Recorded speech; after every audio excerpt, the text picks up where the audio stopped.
Care doctor here in Indianapolis telling News 8 that he's not putting children at risk by refusing to get the COVID-19 vaccine. We first told you yesterday a federal judge denied the doctor's request to let him have his job back. Now he's telling his side of the story, and he's telling it exclusively to News 8's Demi Johnson. Demi. Yeah, Dr. Paul Helchenko tells me he started working at Peyton Manning Children's Hospital in 2012. He says his decision to not get vaccinated was for religious reasons. Now, after a nearly 10-year career with the hospital, Helchenko tells me he's not sure if he has a job. Was this worth it? Was making this decision to stand up for religious liberty and to stand for God's will, was that worth it? And that is always worth it. Ultimately, I have to answer to God. Dr. Paul Helchenko hasn't worked at Peyton Manning Children's Hospital since November.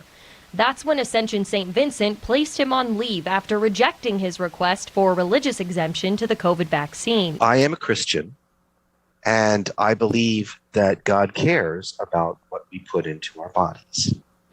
And it is well documented that cell lines from aborted babies were used in the testing and development of the 3 currently available coronavirus vaccines.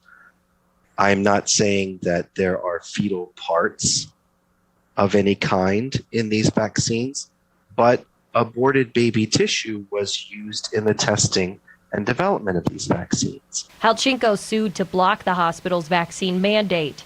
But last week, a federal judge refused to reinstate Helchenko to his job as a pediatric critical care physician. I have no idea why they have not called me back. I want to continue caring for the critically ill children of the Indianapolis area and Indiana and the area we serve. So yes, if Ascension offers me my job back, I will come back.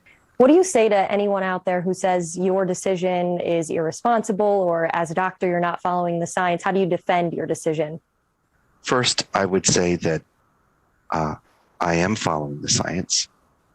The preponderance of the evidence suggests vaccination does not actually prevent transmission. The best protection that I can offer to my patients is to use the personal protective equipment and the other measures that are employed by healthcare workers across the world and have been demonstrated to be effective. Ascension's original vaccine policy said Dr. Helchenko would be fired today if he still had not been vaccinated. I reached out to a spokesperson for the hospital group to ask if the doctor had in fact been fired. They would only tell me that they do not comment on personnel matters. Demi Johnson, Wish TV, wishtv.com, and follow us on Facebook.